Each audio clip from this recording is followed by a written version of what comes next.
ajúlé mọ bí ohun gbígbé ti ṣẹlẹ̀. Iṣẹ́ níṣẹ́ jẹ́. Iṣẹ́ níṣẹ́ jẹ́. Àwa náà tá à ń kọrin ta fi. Orúkọ mi ni ìyáàfin Olúwarántìmí Afọláyan. Ibo la ti wá bá yín, ẹ jẹ́ kàn ara lé mọ̀ bí la ti wá bá yín. Ibi tẹ́ ti wá bá wa ní Olóró bus stop ní Oríta Challenge Ìbàdàn. Ó jẹ́ ọ́fíìsì yín. Ọ́fíìsì ni. Kí ni nǹkan tí ẹ̀ ń ṣe ń bì gangan? À ń ṣe cake decoration, a dẹ̀ máa ń ṣe catering, a máa ń cater event planning, gbogbo nǹkan tó bá jọ mọ́ nǹkan party la máa ń ṣe. Ẹ ṣe mọ̀. Ẹ jẹ́ ká dúró lórí tọ̀rọ̀ kéèkì yẹn kàn ara lé kọjá àǹfààní bá ṣe wà pẹ̀lú yìí. Bọ̀ká tó débẹ̀ yẹn ẹ bá wa sọ díẹ̀ ń pa yín, níbo ni àti bí yín, níbo lẹ dàgbà tí wọ́n léwé nǹkan kan wọlé lọ. Ọmọ Ìjẹ̀bú-Igbó ni mí ní Òkè Àgbò. So ilé ìwé tí mo lọ sí St. Anthony Primary School ní Mọ̀lété, mo dẹ̀ lọ sí Olúyọ̀lé High School ní Ring Road. Ẹ ṣe ó jẹ́ ìlú Ìbàdàn. Ṣé lọ ilé ìwé gíga àbí bá lóṣù wá tẹ́ pé ìdí catering náà ara lé àmà wò ló wá di ṣé catering ẹ lọ kọ́ ní ilé ìwé ni àbí ẹ bá wa. Catering kọ́ sá o, ìgbà tí mo ṣe tán ní secondary school ó wù mí kí n lọ sí ilé ìwé gíga, ṣùgbọ́n dáàdi wa ti wá kú gbà yẹn, so mo ṣe wò pé ìgbà tí ò sí ẹni tó fẹ́ help mo wá kúkú lọ kọ́ catering yẹn. So ẹni tó kọ́ mi níṣẹ́ yẹn òyìnbó ni, West Indies, Mrs. Ojúròǹgbé ní Àpáta, àwọn ló kọ́ mi ní 1992 ni mo ṣe tán. 1992 ó ṣe jẹ́ pé iṣẹ́ ọwọ́ púpọ̀ wà tí èèyàn lè ṣe, télọ̀ wà, tó jẹ́ pé iṣẹ́ catering yẹn ni ẹ̀wà ni ẹ fẹ́ kọ́ kí nìdí. ṣe láti kékeré mi mo ti láì kí n máa ṣiṣẹ́ ní kitchen, kí n máa dáná, kí n máa dín nǹkan, káṣá máa dín nǹkan. So mọ́mì wá ní ọmọ yìí ṣé ìṣe pé iṣẹ́ àwọn nǹkan báyìí ló máa ń láì, bí kí n máa ṣe pancake, kí n máa ṣe gbogbo ẹ̀. Wọ́n ní ó mà láìkí irú iṣẹ́ yìí o.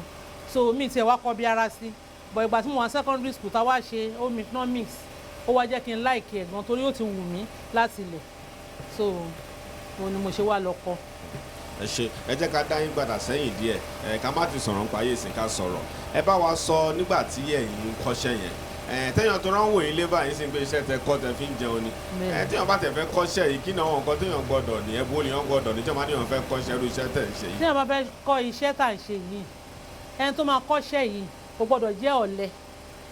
ó gbọ́dọ̀ jẹ́ ẹni tó ní àjò tó máa ń yára mọ́ àwọn èèyàn, torí iṣẹ́ wa yìí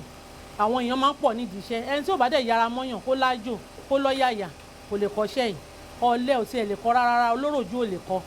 Ẹni tó bá ní ìfaradà kó ló lè kọ́ṣẹ́ yìí. Kí ni ìyàtọ̀ gbà yẹn? Torí ẹ̀yin náà ti ná ọmọ tẹ̀ ń kọ́ sìn, àdèmọ̀ kan nígbà ní nǹkan yàtọ̀. Nígbà tẹ̀yin kọ́ṣẹ́ yẹn, kí ni ìyàtọ̀ bẹ ṣe kọ́ṣẹ́ ńgbà yẹn? Àti torí a máa ń gbọ́ kọ́ máa ń là yín ní kò mọ̀ nǹkan gbà yẹn. Ẹ bá mi sọ bó ṣe rí ńgbà yẹn sísìn. Iṣẹ́ ìsìn ó ti dùn dáadáa. Ìgbà tí mo kọ́ṣẹ́, òyìnbó lọ̀gá mi, bó ṣe jẹ́ òyìnbó tó yẹn, ọ̀gá mi ò gbàgbàkúgbà. 7 o'clock tí 5 minutes after 7 báyìí, tẹ́ ẹ bá ti dẹnu gate, wọ́n máa ti gate ni. Láì ṣe pé bóyá à ń ṣiṣẹ́ kínní, láì sí secretariat, wọ́n máa ti gate, ó dẹ̀ máa lọlé. Ẹni tó bá dẹ̀ lọlé, ọjọ́ kan yẹn, oṣù kan náà máa fi yọ nínú, náà máa tún fi lé ọjọ́ tó máa lò. So bó ṣe jẹ́ ni, bọ̀ nísìnyìí àwọn ọmọ wa ti ń yọ̀. Àwọn nǹkan tá a bá tún sọ fún wọn gan, wọ́n á rò pé bóyá ṣe ni wọ́n ní wọ́n lára, ṣe ni wọ́n lè mọ́ wọn, wọ́n á pẹ́ dé ńgbà míì. Ọ̀gá mi tó bẹ́ẹ̀ láti pẹ́ dé, a tún máa fẹsẹ̀ rìn, kò tí ì sọ̀kadà ńgbà yẹn. So mo dẹ̀ ń gbé ní ẹ̀yìn girama, mo ń lọ síbi iṣẹ́ ní Àpáta. Àpáta yẹn níbi wẹ́ẹ̀mà á máa tún rìn ni, màá rìn láti ẹ̀yìn girama yẹn, màá rìn dé Mọ̀lété torí kò ì sọ̀kadà ńgbà yẹn. Mo dẹ̀ gbọ́dọ̀ meet up, mo gbọ́dọ̀ débi tí mò ń lọ lásìkò. Ẹ ṣe mọ̀ kí làwọn stages tó bá di kóyàn fẹ́ kọ́ iṣẹ́ kó tó ní ká máa dé practical, kí làwọn stages àwọn béèyàn ṣe máa bẹ̀rẹ̀ láti bíi primary 1 ní primary 6 ẹ bá yàn náà fún ara lé tán wẹ̀. Téèyàn bá fẹ́ kọ́ iṣẹ́ yìí, ọmọ tó bá fẹ́ kọ́ṣẹ́, tó bá kọ́kọ́ débi iṣẹ́, àkọ́kọ́ ṣe introduction gbogbo nǹkan tí a fi ń ṣiṣẹ́, a máa fi hàn. Káàtì ẹ̀ tó ṣe practical rárá, àkọ́kọ́ ṣe theory, máa ṣàlàyé àwọn nǹkan kan fún pé àwọn nǹkan tá à ń lò fún iṣẹ́, èyí tá à ń lò fún baking rèé o, èyí tá à ń lò fún decoration rèé o, báyìí la ṣe máa ń ṣe o, oven bá ṣe máa ṣe tí òfin ní mú jàǹbá wá gbogbo ẹ̀ la máa sọ fún wọn a dẹ̀ máa sọ bọ́n ṣe máa ṣe gbogbo measurement a máa kọ́kọ́ ti fi kọ́ wọn ká tó wá bẹ̀rẹ̀. ẹ ṣe mọ̀ dúpẹ́ lọ́wọ́ yín ẹ jẹ́ ká dúró lórí ti kéèkì yẹn kàn ara lè jẹ àǹfààní bá wa break ẹ̀ down torí mo fẹ́ kàn ara lè kọ́ jẹ àǹfààní yín lè ní gbà èmi náà dẹ̀ ti ná ìdí àkíní kó tó di pé wọ́n máa gbéṣẹ́ fún yín tó bá di pé wọ́n tẹ̀ fẹ́ ṣe kéèkì yìí àmọ̀ pé iṣẹ́ tẹ̀ ń ṣe pọ̀ ẹ bá wa ṣe lóyìnbó máa ń pè ní practical kàn ara lè náà lè jẹ àǹfààní bá ṣe wà lọ́dọ̀ yẹn ẹ máa bá a dádókò gbogbo àwọn nǹkan téèyàn máa lò téèyàn máa fi ṣe irú kéèkì wo ni tẹ̀ ń torí kéèkì pọ̀ ẹ sábà mi yàn nínú ẹ̀ kàn ara lè kó lè yẹ wọn. kéèkì tá a fẹ́ ṣe lénìí a fẹ́ ṣe vanilla cake and chocolate so tá a bá fẹ́ ṣe kéèkì yìí kéèkì yẹn kó oríṣiríṣi vanilla àti chocolate yẹn a máa ń ṣe mí olóróró oní bọ́tà la fẹ́ ṣe yìí lénìí. kí ni ìyàtọ̀ wọn mà fọwọ́n tó máa ń wò kí ni ìyàtọ̀ olóróró àti oní bọ́tà. ṣẹ́rí tó olóróró yẹn àwọn nǹkan ẹ̀ wọ́n ju oní bọ́tà lọ torí pé àwọn imported milk yẹn la máa lò sí so eléyìí kò ní a lè lo milk a lè má lo milk because tá a bá ti fi flavour sí ó máa come out fine á ṣe dáadáa so àwọn nǹkan tá a fẹ́ lò láti fi ṣe kéèkì yìí butter àti sugar butter àti sugar yẹn a ti mix ẹ̀ ó ti fluffy báyìí bó ṣe fluffy yìí a máa lo ẹyin a máa lo flour a máa lo baking powder a máa lo cocoa powder a máa lo gin láti fi preserve ẹ̀ preservative powder náà ó máa wà ń bẹ̀ flavour náà máa wà ń bẹ̀ so bó ṣe jẹ́ nìyẹn. so ìtò tó máa icing tá a máa ń rí lórí ẹ̀yẹn báwo nìyẹn ṣe ń wá kí ni. tá a bá ti bake ẹ̀ tán tó bá ti tutù tí kéèkì yẹn bá ti tutù dáadáa irú bá ṣe bake lè nísìn a máa jẹ́ kó tutù di ọ̀la tó bá yẹ pé emergency ni a máa ní sùúrù fà á gbé síbi fan àbí ká gbé sí fridge kó fi tutù tó bá tutù láì ṣe máa ṣe decoration yẹn tá a bá dẹ̀ fẹ́ ṣe decoration yẹn icing sugar la máa lò tó bá yẹ pé fondant a máa lo icing sugar glucose cmc àti bẹ́ẹ̀ bẹ́ẹ̀ lọ a máa fi pò ó tá a máa fi ṣe tó bá yẹ pé butter icing ni ìyẹn ni ò kí ń gbẹ tó máa ń rọ̀ yẹn butter icing yẹn butter la need is either shortening àbí butter a lè lò kọ́nu méjèèjì a máa lo milk a máa lo icing sugar náà a máa fi pò ó tó máa fluffy dáadáa ká tó máa ṣe. fọ́ọ̀rọ̀ alẹ́ tán wò yín báyìí sí tó yẹ pé ẹ̀ torí ẹ̀ ń dárúkọ ṣúgà ṣéyàn tí ò bá ń jẹ ṣúgà àbí nǹkan ṣó ṣeé ṣe bóyá kóun náà jẹ kéèkì àbí nǹkan ṣé ó ṣeé ṣe bẹ́ẹ̀ ṣe. kéèkì míì wà tó yẹ pé honey cake ni àwọn tí ò bá ń jẹ ṣúgà lè lo oyin fún wọn instead of sugar then àwọn míì náà wà míì wà tó yẹ pé coconut cake yẹn a máa reduce sugar yẹn fẹ́ẹ̀ tí ò bá kí ń jẹ sugar ká ní pé 1 cup ló yẹ ká lò a máa lo bí half so tá a bá lo half yẹn coconut yẹn ló máa pẹ̀lú ẹ̀ or banana cake a máa blend banana yẹn ni ọ̀rẹ́ tí wọ́n ń jẹ ọ̀gẹ̀dẹ̀ tó ń jẹ a máa blend ẹ̀ tá a bá blend ẹ̀ dáadáa ó máa reduce sugar yẹn kò ní dùn mìrìmìrì so àwọn àgbàlagbà tá a máa ń ṣe cake fún bá a ṣe máa ń ṣe fún wọn nìyẹn. torí àwọn àgbàlagbà ó pọ̀ ń wo ètò ìwọ̀n á dẹ̀ fẹ́ já àǹfààní ká mọ̀ pé ẹ lè ṣe fún wọn náà tọ́ náà máa gbádùn ẹ fún wa ní practical yẹn kọ́ ara alẹ́ kọ́ já àǹfààní ẹ bá wa ṣe kàn ara alẹ́ rẹ̀ kọ́ má dìgbà ẹ̀ kàn ń sọ ni. practical yẹn èmi fúnra mi ni mo máa pò àwọn ọmọ yẹn wọ́n wá dúró síbí yẹ́n mi dúró síbẹ̀ súnmọ́ mi ó yá ẹyin ó máa fọ́ ẹyin yẹn ó yá fọ́ ẹyin yẹn ó yá má fọwọ́ ṣe o ṣùgbọ́n ọ̀fọ́ ni down ọ̀gbọ́n báyìí ó yá máa sọ síbẹ̀ ó yá wíìskì. ẹ máa sọ nǹkan bó ṣe ń ṣe yẹn màmá. ẹyin tó ń wíìskì yìí bó ṣe ń po ẹyin yẹn ó gbọ́dọ̀ pò ó máa ní fóòmù lórí dáadáa so that kéèkì yẹn á lè soft kò ní le á pò dáadáa tó bá ṣe ń pò yẹn la máa dà sínú bọ́tà yẹn á máa mix ẹ̀ mo dání bẹ́ẹ̀ ó yá ṣẹ́ díẹ̀ sí má máa jì ọkọ máa pín sí mẹ́ta ọwọ́ ṣe bẹ̀rẹ̀. ṣọ́ọ̀tì ń pò pọ̀ bẹ́ẹ̀ yẹn ni. a máa bu ẹyin yẹn sí díẹ̀ tá a bá ti kọ́kọ́ po ẹyin mọ́ a tún fi flour sí tí n bá ti pò tán nìsín ó máa fi baking powder máa fi sí máa dẹ̀ fi flavour náà sí.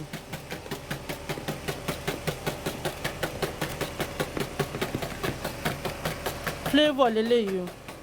tó máa jẹ́ kó máa ta sánsán ó ń láti bù sí i o ó máa fún wa ní òórùn tó dáa. ṣé òróró ni àbí. vanilla flavour ni sà tó máa jẹ́ kó tètè ta sánsán. ẹ rí i pé mo ṣe bù sí yẹn ó ti gba gbogbo bíi kan.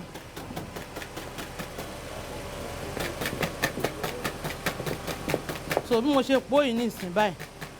a máa fi flour sí so flour tá a máa fi sí yẹn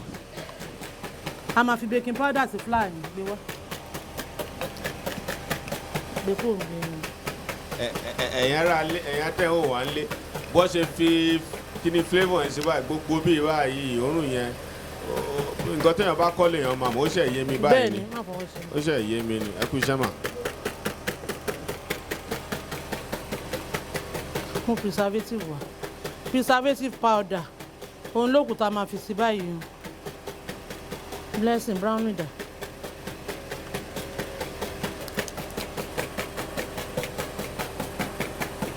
preservative powder ó ní mò ń fi sí yìí o. ṣé ṣíbí nìkan náà lẹ máa lò ṣé yóò lè lo ṣíbí tó tóbi jẹ lè lọ. èèyàn lè lò ní ńlá yẹn la lò fún baking powder yẹn preservative powder yìí tó bá ti pọ̀ jù ó máa ń jẹ́ kí kéèkì le so ìwọ̀nba la máa fi sí. téèyàn bá fẹ́ kí kéèkì lo bí ọjọ́ mẹ́wàá téèyàn bá fi púpọ̀ sí i kò ní kéèkì kò ní bàjẹ́ nìyẹn. kò ní bàjẹ́ a dẹ̀ sì máa lo gin náà láti fi preserve. a mix ẹ̀ dáadáa a mix gbogbo ẹ̀. ẹ ló mà kí ni tó fi kó ẹyin pọ̀ yẹn kí lorúkọ ẹ̀ fún ara ilé àtàwọn yìí tá à ń bá fẹ́ mọ̀. whisker ni whisker so a dẹ̀ lè lo mixing machine náà láti fi po bọ́tà àti ṣúgà yìí pọ̀ ká dẹ̀ tún fi mix kéèkì náà ṣùgbọ́n tọlọ́wọ́ là ń ṣe báyìí oní mixer yẹn máa ń yá ṣùgbọ́n mixer yẹn ó máa sọ àwọn ọmọọṣẹ́ aṣọ wọn dọ̀lẹ wọ́n gbọ́dọ̀ kọ́kọ́ fi ọwọ́ pò ó kọ́ mọ bó ṣe ń rí tó bá dá ìyá ara wọn àwọn náà máa ra mixer láti fi ṣe. ẹ ṣe mọ ẹ ṣe bẹ ṣe bá yọ̀nà náà yẹn ẹ̀ ẹ̀ fẹ́ kọ́ ọmọ dọ̀lẹ ẹ ṣe mọ.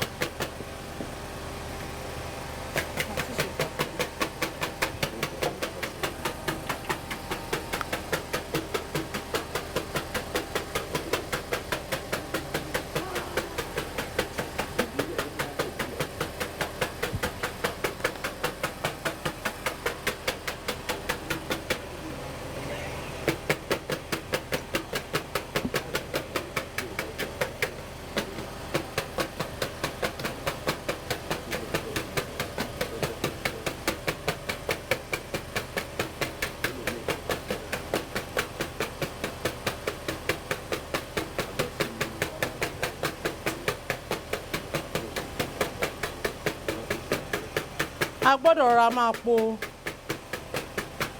kéèkì yìí tó bá yẹ pa lé ọwọ́ mọ́ ó máa jẹ́ kó yí ṣùgbọ́n tá a bá rọra ń pò báyìí ó máa ṣe dáadáa. kéèkì tá à ń pò léni yìí ẹyin nìkan la fi pò ó àwọn míì wọ́n máa ya omi sínú kéèkì omi máa pọ̀ ńbẹ̀ dáadáa ó ló máa jẹ́ kí kéèkì fà táwọn míì máa gbé kéèkì sílé tí wọ́n ní ọjọ́ kẹta ọjọ́ kẹrin ó ti fà láì gbé kéèkì sí wa sínú fíríjì àbí freezer fódìdí oṣù méjì kò sí nǹkan kan tó máa ṣe torí a ti preserve oríṣiríṣi kéèkì dẹ̀ ló wà fruit cake náà wà fáwọn tó bá fẹ́ ṣe wedding ẹlòmíì náà lè fẹ́ ṣe birthday kó béèrè fruit cake sponge cake náà wà oríṣiríṣi kéèkì la ní pineapple cake wà. ìyá mi wá máa wò yín lé pé ọdún mélòó gan lẹ fi kọ́ṣẹ́ yìí gan fún àwọn tó ń wò yín lé. mo ti kọ́ ìgbà tí mo fẹ́ kọ́ṣẹ́ yẹn ṣe pé ayé ìgbà yẹn àwa ọmọ tá à ń kọ́ṣẹ́ a máa ń farabalẹ̀ kò dàbí ayé ìsìn tó máa ń ìgbà tí mo bẹ̀rẹ̀ iṣẹ́ yẹn ọ̀gá mi ní màá lo ọdún méjì so ìgbà tá a wá ń báṣẹ́ lọ ọ̀gá mi bá ní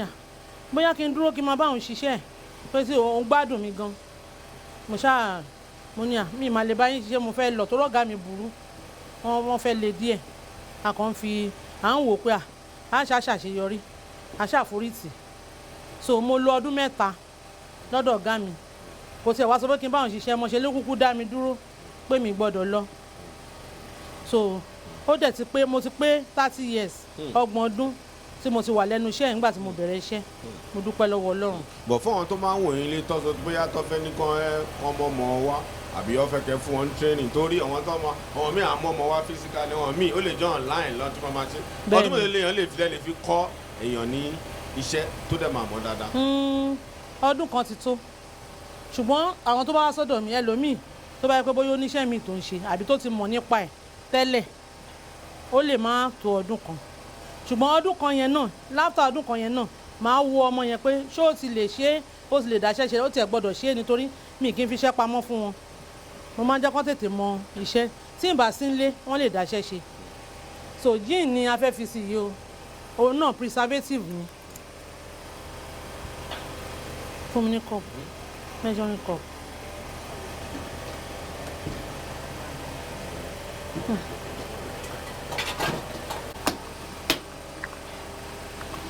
orúkọ ṣáwọn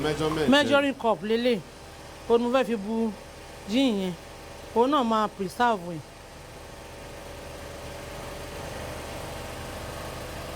torí tá a bá fi sí kò ní pẹ́.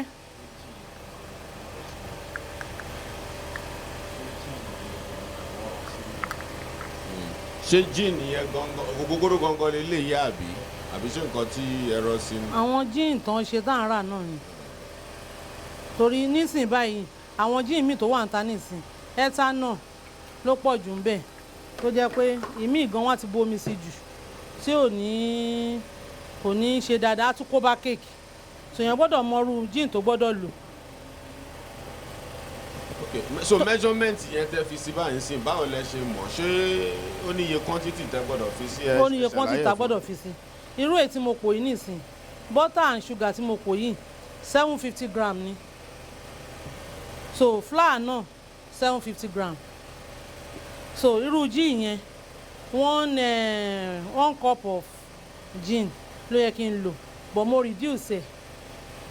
díẹ̀ torí pẹ́ lómi wọn kì í like gin but preservative powder tí mo ti fi sí yẹn ó ti gbé èyí tí mo fi sí yẹn ó ti cover ẹ̀.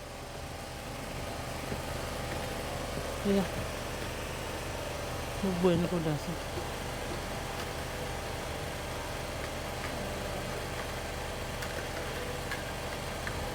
ọ̀ràn mi létí ó yá. ìyá mi sóògùn ṣe pé bí kéèkì bá ṣe ga tó lówó ẹ̀ ṣe wọ́n tó torí àrí kéèkì míì tó jẹ́ 10 steps ní. tó bá ṣe ga tó ni sà lówó ẹ̀ ṣe wọ́n tó àsìkò yìí gan-an nǹkan tún wá wọ́n sí tó jẹ́ pé àwa gan gbàdúrà ní kọ́ ló ń gbàkóso ojoojúmọ́ ni nǹkan wọ́n sí tó jẹ́ pé ó fẹ́ lè máa yọ ọ́ lẹ̀ gan mọ́ ṣùgbọ́n a dúpẹ́ lọ́wọ́ Ọlọ́run àwọn kọ́sọ́mà wa àwọn oníbàárà wa wọ́n bá wa ṣe bẹ́ẹ̀. so bí bá ṣe tóbi tó náà lẹ ṣe máa ṣáàjì fún náà. bẹ́ẹ̀ ni ẹlòmíì torí pé nǹkan wọ́n yẹn wọ́n máa dọ́gbọ́n sí wọ́n lè má lo ẹyin púpọ̀ irú ẹyin eléyìí nìsín ẹyin 15 ni mo lò ẹlòmíì á lo 5 abomi mọ́ so tí kéèkì ò bá jiná dáadáa ó tún máa ń jẹ́ kó fà àbí tí wọ́n bá bu omi sí ó máa ń jẹ́ kó yọ̀. ìyá mi fún ara ilé tó ń wò yín báyìí sí téèyàn bá tẹ̀lé pé èèyàn tẹ̀ fẹ́ níbi catering shop báyìí pé torí àwọn míì ti ń bá yín lọ ń gbà nínú yìí náà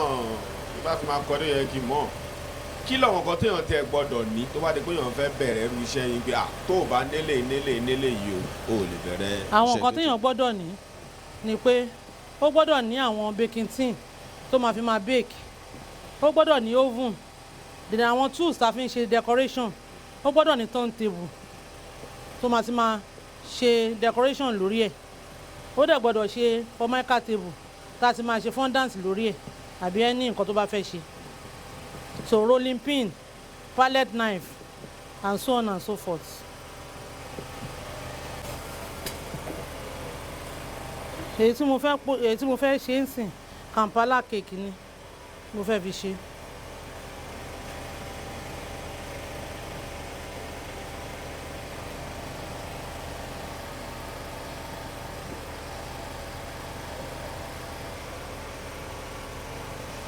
àwọn èèyàn tuntun rí nǹkan dúdú bẹ́ẹ̀ nǹkan mọ̀rẹ́ bá yànnà náà yẹn náà o ẹjọ́ mà. Kampala cake ni à ń ṣe yìí a nípo gbogbo ẹ̀ pọ̀ tán a máa fi brownie sí a wà nípo gbogbo ẹ̀ pọ̀ pátápátá kan máa mix ẹ̀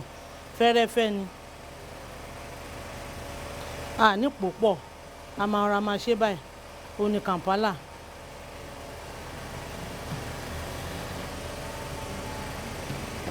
téèyàn bá fẹ́ wá ọ̀dà kéèkì àbọ̀ tó fẹ́ bá wọn ṣe kéèkì ṣé ọjọ́ mélòó ni tí ó máa dá ẹ fún aláìdí àgbẹ̀kì à téèyàn bá máa ṣe àwọn pàtàkì máa ní ọ̀wọ́n nídìí kéèkì lẹ́nìí ọ̀wọ́n fẹ́ lálẹ́ nǹkan kan báwo nìyẹn ṣe jẹ́ fún ara lé tí wọ́n wò yín náà. ẹni tó bá lóun nídìí emergency kéèkì yẹn tó bá lóun nídìí ẹ̀ lẹ́nìí tó wá lẹ́nìí tó dẹ̀ nídìí ẹ̀ lẹ́nìí a máa ń sáré fast láti ṣe tá a bá ti pò ó tá a ṣe bá ṣe fẹ́ ṣe yẹn à ń sáré gbé sínú fridge àbí freezer torí kéèkì gbọ́dọ̀ tutù dáadáa kéèyàn tó decorate tí ò bá tutù dáadáa ó máa yọ ni ẹlòmíì máa gbé gbígbóná yẹn á kàn decorate ẹ̀ bẹ́ẹ̀ but ẹlòmíì bá sọ pé ká fast jù bẹ́ẹ̀ yẹn lọ a lè sọ fún wọn pé ṣé ẹ máa jẹ́ tán lẹ́nìí tọ́ bá láwọn máa jẹ́ tán à sáré decorate ẹ̀ bẹ́ẹ̀ wọ́n á dẹ̀ máa gbé lọ so bó ṣe jẹ́ nìyẹn so a ti ṣe báyìí a fẹ́ bù ú ká máa gbé lọ sínú oven.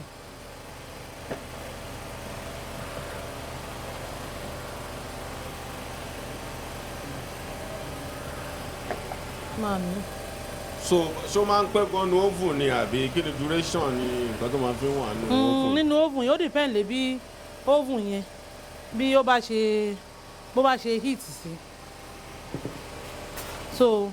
ó lè lo 1.5 hours ó depend lé bí kéèkì yẹn bó bá ṣe pọ̀ sí èmi 1 hour tó bá yẹ pé kéékèèké ni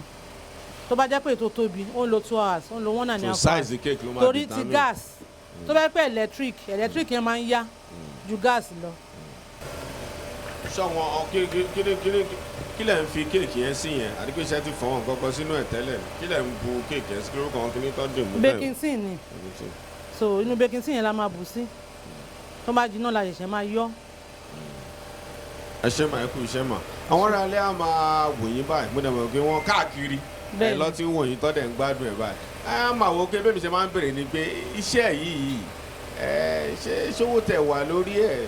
díẹ̀ pé téèyàn bá tẹ̀ fẹ́ wò ó pé mo fẹ́ ṣe máa fẹ́ kẹ́ sọ bó ṣe rí gangan fún mi àbí báwo ló ti jẹ́ mà. iṣẹ́ wa yìí owó wà lórí ẹ̀ àbí téèyàn bá máa parọ́ ẹlòmíì àgbàṣe á ní kò pé òun mo dúpẹ́ lọ́wọ́ ọlọ́run iṣẹ́ mi pé mi ọlọ́run ṣeun ẹlòmíì àtúpa irọ́ pé kò tí ẹ pé ìmọ̀ ni ẹ̀ ń ṣépè fúnra yín ni iṣẹ́ tá à ń ṣe yìí pẹ̀lú bá ṣe ní nǹkan wọ̀nyí náà ó máa yọlẹ̀ èèyàn ló máa bẹ àwọn kọ́sọ́mà pé ẹ bá wa fowó sí ẹ jẹ́ ká ṣe báyìí tó iṣẹ́ mi wà tó ẹ pé èèyàn lè gbà á kó má pé lọ títí kó ẹ pé owó díẹ̀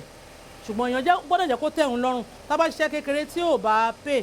nínú kò pè yẹn ẹlòmíì máa ti gbé ńlá wá ẹlòmíì àwòpá iṣẹ́ yìí máa dá o pé ó dẹ̀ fáyìn o mo ti ṣe kéèkì rí tó jẹ́ pé wúmà yẹn àjọ wà ládùúgbò ni ó wá gba kéèkì yẹn wọ́n gé kò mọ̀ pé mi mo ṣe ó lọ sí patí yẹn ó wá ràpọ̀ ẹ̀ sí láìlọ́n ó sọ sínú báàgì ó ti gbàgbé ẹ̀ síbẹ̀ so after bóyá 3-4 weeks bó ṣe wá ní kéèkì tán fáwọn níbi bẹ́ẹ̀ de bó ṣe mú kéèkì yẹn nìyẹn ó bá bò ó ní kéèkì máa fáyìn o ta ló ṣe ó dẹ̀ dúró síbẹ̀ bó ṣe wá pẹ́ ẹni tó ṣe wọ́n bá ní olùkọ́m kitchen ló ṣe o ó wá ní ó ṣẹ̀ṣẹ̀ wá gbéṣẹ́ fún mi so mo dúpẹ́ lọ́wọ́ ọlọ́run iṣẹ́ tá à ń ṣe yìí iṣẹ́ tó ṣe fi lọ́mọ lọ́wọ́ ni iṣẹ́ tó gbòòrò ni tó jẹ́ pé èèyàn máa jẹ́ títí ayé èèyàn fi máa jẹ́. ìlú ìbàdàn lẹwà fọwọ́n tó bá wà ní torí káàkiri ni ṣé tó bá pè yín fún iṣẹ́ ṣé yálẹ̀ èkó yálà ìlọrin nǹkan pé bó ni. kò sílùú tá a kì í dé à ń lọ Port Harcourt gbogbo ìlú la máa ń lọ fún iṣẹ́ oúnjẹ ni o fún decoration ni o fún kéèkì ni o wedding cake birthday cake gbogbo nǹkan tí wọ́n ń ṣe fún party gbogbo ẹ̀ là ń ṣe à ń ṣe àwọn snacks náà small chops gbogbo ẹ̀ àwọn àsun gbogbo ẹ̀ la máa ń ṣe. à ń fẹ́ bèrè lọ́wọ́ yín pé nígbà tẹ́ ti bẹ̀rẹ̀ náà ti lò 30 years nídìí iṣẹ́ yìí ṣé náà ọmọ méjì mẹ́ta kan tẹ́yìn náà ti kọ́ táwọn náà ti gbà ẹ̀ táwọn náà ti ń ṣiṣẹ́. ọlọ́run mo dúpẹ́ lọ́wọ́ ẹ̀ mo dúpẹ́ lọ́wọ́ ọlọ́run àwọn tí mo ti kọ́ níṣẹ́ tí ò sí ní nàìjíríà mọ́ rárá gan tó yẹ pé wọ́n ti pọ̀ labroad wọ́n wà dáadáa torí mo máa ń dúpẹ́ fún àṣeyọrí ẹlòmíì ọmọ àlọ́sọ̀dọ̀ ẹ̀ ìkanra kò ní jẹ́ kó dúró téèyàn bá bọ́ ọmọ wí á tún fà á mọ́ra mo dẹ̀ tún máa ń gbà wọ́n níyànjú pé tẹ́ bá ṣiṣẹ́ tẹ́ ṣàṣeyọrí á di tiyín náà ni so mo dúpẹ́ lọ́wọ́ ọlọ́run àwọn tí mo ti kọ́ níṣẹ́ tí wọ́n ti yege wọ́n ti pọ̀ tó jẹ́ pé wọn kì í ṣe 100 gan wọ́n jù bẹ́ẹ̀ lọ wọ́n wà ní nàìjíríà wọ́n dẹ̀ wà káàkiri tí má fẹ́ travel lọ sí bóyá bí òṣogbo àbí ẹni àwọn ìlú gan mi kì í kẹ́rù lọ àwọn ọmọọṣẹ́ mi ni mo máa ń lo àwọn ẹrù wọn pé mo fẹ́ wá síbi báyìí o mò ń bọ̀ o dẹ̀ níṣẹ́ wa yìí tí mo tún fẹ́ fi kún mo fẹ́ sọ fún àwọn ará ilé àwọn tó bá ń kọ́rù iṣẹ́ mi náà kàn fi kẹ́kọ̀ọ́ tó bá jẹ́ pé ibi tí mo wà bí mo iṣẹ́ tí mo kọ́ tẹ́lẹ̀ náà ni mo dúró lé lórí mi ní síbi tí mo wà lénìí iṣẹ́ tán kọ́ wa ń gbà yẹn old kìíní ni royal ẹ̀sìn la máa ń ṣe fondant yẹn torí pọ̀ ọ̀gá mi jẹ́ òyìnbó ló ṣe kọ́ wa lẹ́ẹ̀kan nígbà yẹn gbọ̀gbà tí ó di pé gbogbo ẹ̀ ṣáà ayé tún ń ṣe a máa ń wo Instagram a tún máa ń lọ sí bóyá bíi meeting wọ́n á tún kọ́ wa ní àlọ́ class wọ́n á tún kọ́ wa sí mo ṣe ń kọ́ṣẹ́ di bí mo ṣe wà yìí so mo gba àwọn èèyàn nímọ̀ràn ẹlòmíì wà tó ẹ pàjọ kọ́ṣẹ́ ojú kan náà ló wà a sọ pé ohun ètò mọ̀ náà ló mọ̀ kán túbọ̀ gbìyànjú láti máa kọ́ sí kán lè mọ nǹkan tó ń ṣe láyè sí. ẹ tún bá mi dárúkọ iléeṣẹ́ yín lẹ́ẹ̀kan sí kẹ́ wá bá mi pe nọ́mbà ń gbé tó bá fẹ́ kàn sí yín torí ó ṣèjọ́ lè máa kàn sí yín èmi à ní òun fẹ́ wà èmi à ní ẹ sábà mi pe nọ́mbà tó lè pè yín sí ẹ bá mi pe náà. orúkọ iléeṣẹ́ wa Olucom kitchen and event planner iléeṣẹ́ wa wà ní olóró bus stop along Orita challenge Ìbàdàn nọ́mbà wa ní 08034018226 08034018226. ẹ bá mi gbọ́ wọn ọ̀dọ́ mọ̀rọ̀ tán ọmọ wọn kọ̀ wá ń lé yálà tán sọ pé ẹ kó má lọ kọ́ ṣẹ̀jọ́ kó tó fà admission nǹkan kàbọ̀ ọmọ tán wọn lé náà tán ní kankan ṣe ẹ bá mi gbọ́ wọn mọ̀rọ̀. ẹ̀yin aráalé àwọn tí ọmọ wa bá wà nílé tí ò tí ì rí nǹkan kan ṣe mo gbà yín nímọ̀ràn pé ẹ jẹ́ káwọn ọmọ wa kán lọ kọ́ṣẹ́ ọwọ́ kì í ṣe iṣẹ́ kéèkì nìkan o kì í ṣe iṣẹ́ tí mo ṣe ẹni iṣẹ́ tó jẹ́ pé ọmọ yẹn bá nífẹ̀ẹ́ sí bóyá tailor ni àbí anyone àti iṣẹ́ wa ẹ̀ náà torí pé example tí mo fẹ́ fi lẹ̀ ni pé mo láwọn ọmọ tó jẹ́ pé tó bá kọ́kọ́ wá sọ́dọ̀ mi tó wá kọ́ṣẹ́ láàárín ẹ̀ tó bá ti rí admission tó bá wá lọ wọ́n máa ń dúpẹ́ lọ́wọ́ Ọlọ́run tó bá ti bẹ̀rẹ̀ báyìí máa ti tètè fi iṣẹ́ hàn wọ́n tó bá dẹ̀ ti mọ̀ bóyá bíi snacks nǹkan kan ìmí nǹkan kò kí ń yọ òbí ẹ̀ lẹ́nu nílé á ti láwọn nǹkan tó máa ṣe máa ti ní káwọn òbí ẹ̀ ra bíi oven fún so á ti láwọn nǹkan tí ó máa ṣe tá a máa fi pa owó bóyá bíi chinchin ni o bóyá bíi pop-up ni buns egg buns wọ́n á ti ṣe valentine cake wọ́n á ti decorate ẹ̀ wọ́n á ti ṣe so wọ́n wá fi ní owó lọ́wọ́ á túbọ̀ rọ àwọn òbí lọ́rùn gan láti lè jẹ́ kí ó má jẹ́ pé wọ́n máa béèrè owó ṣáṣáṣá so ẹ jọ̀ọ́ ẹ̀yin ará ilé ẹ̀yin tọ́mọ bá wà nílé tán tí ì ra admission ẹ jẹ́ kán lọ wá iṣẹ́ ọwọ́ kọ́ then tẹ́ bá fẹ́ kọ́ ọmọ kọ́ṣẹ́ ẹ wo ibi tí ó bá ti máa kọ́ ẹ má kàn fi síbi iṣẹ́ ṣá bóyá tó máa kẹ́gbẹ́kẹ́gbẹ́ ẹ wo bẹ̀ ẹ béèrè nípa ibẹ̀ ibi yìí báwo ló ṣe jẹ́ ṣé ìṣe pé táwọn ọmọ bá kọ́ṣẹ́ wọ́n ń gboyún ni àbọ̀ rìnrìn ìyà káàkiri so mo gba ẹ̀yin ará ilé ní mọ̀ràn ẹ jẹ́ káwọn ọmọ wa kán lọ kọ́ṣẹ́ ọwọ́ iṣẹ́ ọwọ́ da ìwé náà dẹ̀ da so tó bá níṣẹ́ ọwọ́ yẹn náà á lè fi rọ̀ wọ́n lọ́rùn. ẹ kí àwọn kọ́sítọ́mà yín tí wọ́n ti bá yín rajà tó mọ̀ yín àwọn tí wọ́n wá tí wàá bá yín rajà tó ṣe ń wò yín bá ẹ kí wọ́n náà gbé kọ́ wá rajà nígbó tún dọjọ́ mi ọjọ́ rẹ̀. so ẹ̀yin kọ́sítọ́mà mi mo kí yín o Ọlọ́run á máa jẹ́ kọ́wọ́ yín máa ròkè sí o ní ṣaláìní o ọ̀rẹ́ mi mọ́mì wọ́ndà wọ́n máa ń gbéṣẹ́ fún mi àti mo kí ọ̀rẹ́ mi náà ìyá àdúrà ẹ̀yọ̀ lọ́mọ àwọn náà ní kọ́sítọ́mà mi àwọn náà lẹ ọ̀rẹ́ mi tí wọ́n ń gbéṣẹ́ fún mi tí wọ́n sanwó fún mi ní gbogbo ìgbà àti bẹ́ẹ̀ bẹ́ẹ̀ lọ àwọn iléeṣẹ́ irú Access Bank tó wà ní Dùgbẹ́ nísìn wọ́n máa ń gbéṣẹ́ fún mi mo dúpẹ́ lọ́wọ́ gbogbo yín o ọwọ́ yín á máa lọ sókè o ní ṣaláìní o. àwọn tí wọ́n ti rà tán wò yín kọ́ ẹ sọ fún wọn náà kọ́ wá rajà. ẹ̀yin tẹ́ẹ̀ tí ìpolówó wa náà à ń bẹ̀ yín o ẹ máa bọ̀ ẹ wá polówó wa o àti gbogbo ẹ̀yin tẹ́ ń ṣe kéèkì lọ́wọ́ wa tẹ́ ń ṣe small chops gbogbo ẹ máa polówó wa o ẹ máa wá o iléeṣẹ́ Olucom kitchen ó dùn o a máa ṣe yín dáadáa o owó wa ò kí wọ́n lọ títí o a máa wò ó ṣe fún yín ẹ ṣé mo dúpẹ́. iṣẹ́ oríran mi ni mò ń ṣe.